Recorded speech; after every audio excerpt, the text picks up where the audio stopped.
Extract 7. There Will Be Blood. There Will Be Blood, directed by P.T. Anderson, can be considered an American classic. Our protagonist, Daniel Plainview, is an extremely complex character with contradicting view and action. His extreme aloofness, selfishness, and hatred to the world was highlighted so many times, yet he sought after for a family, somebody to love, and to protect them. This is very evident in the sequence we're about to look into. This conversation started with Daniel's concern for HW. Notice the pause between Fletcher's first answer and Daniel's second questioning. Name Ballard.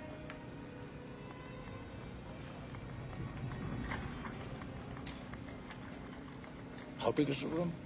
Daniel, preoccupied in his own thought, doesn't pay any attention to Fletcher.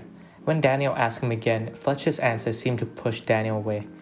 This information is critical to the reveal later on in the movie. However, in the script of There Will Be Blood, the scene goes on a little bit differently. Before Daniel departs, Fletcher has a bit to say about Henry and Eli. This is a callback to the conversation Daniel and Henry had about Daniel's envy. I think there's a good reason why Partnerson decided to cut this part out. Imagine having this moment in the film. The scene at the beach would be less impactful and it would be more obvious to the audience that Henry is actually not the brother Daniel wanted to have. Instead, Anderson had Henry giving the clue to Daniel to piece together his real identity. How big is this room? This particular line is where the film establishes and reveals Daniel's view. He no longer wants to experience the hardship he had dealt with in the past, and only willing to live the best life. This is the cause of Daniel's concern. He desperately wants to succeed because he wants the best for HW. The fact that he wants to share with his son means he actually cares about him, which contradicts to what he reveals later on in the story. This and the tear that he shed for HW when he had to leave him at the train convinced me that Daniel could actually care. This short scene says a lot in such a little time. Also, the slow zoom to Daniel's face suggests that he's thinking about something intensely and perhaps genuinely. Are you taking Henry with you to meet Union Owen?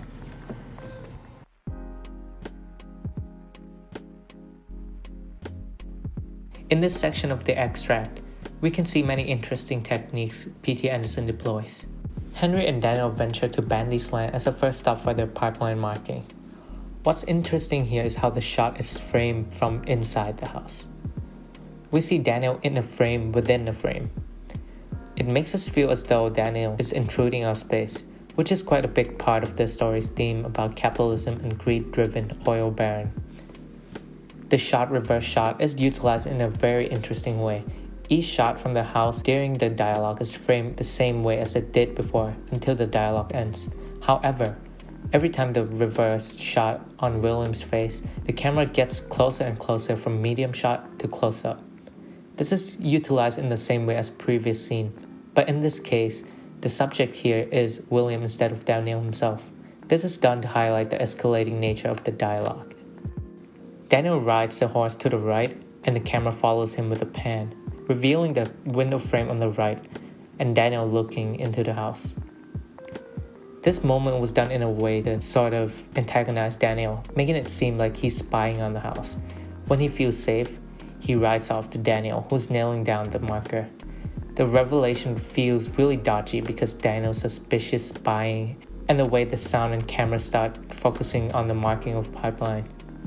You can only hear the nailing after the film implies that now it's okay for Daniel to start this pipeline montage.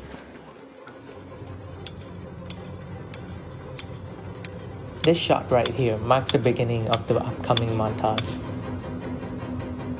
After the close of the marker, we see a wide shot of Henry and Daniel riding into the valley with no sight of the ocean.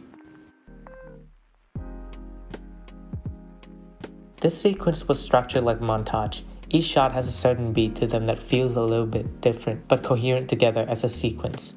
The rapid change of settings suggests the distance they have traveled, and every one of those settings has a little bit different weather condition, again, suggesting passing of time. The integral part of this montage is a constant movement of camera and/or the characters. If the character isn't moving a whole lot, the camera tends to move in or zoom in or out of the character. This maneuver generates a false sense of action through camera movement.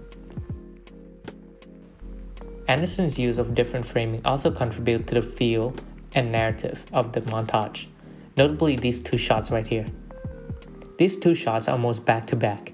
The difference of color dynamic and framing creates a rift within montage.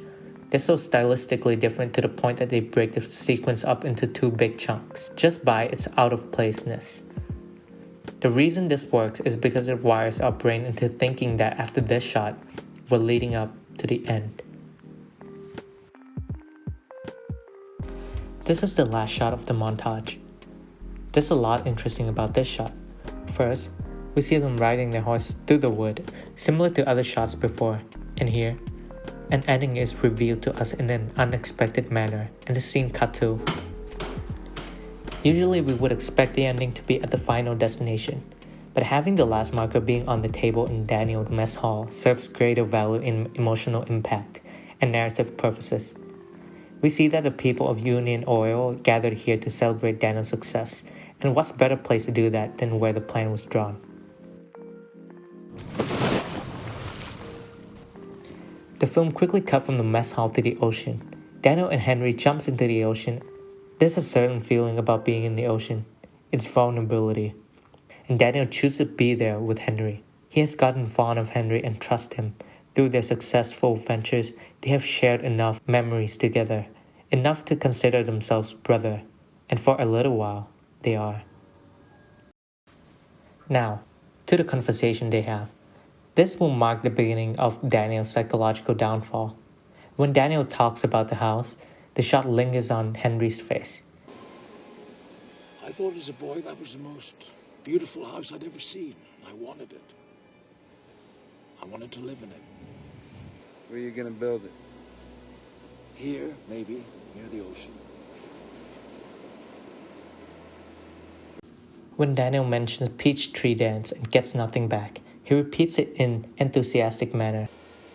Take him to the peach tree dance. I say get liquored up and take him to the peach tree dance. Anticipating Henry to react to the event the same way he does. But he doesn't. Yeah.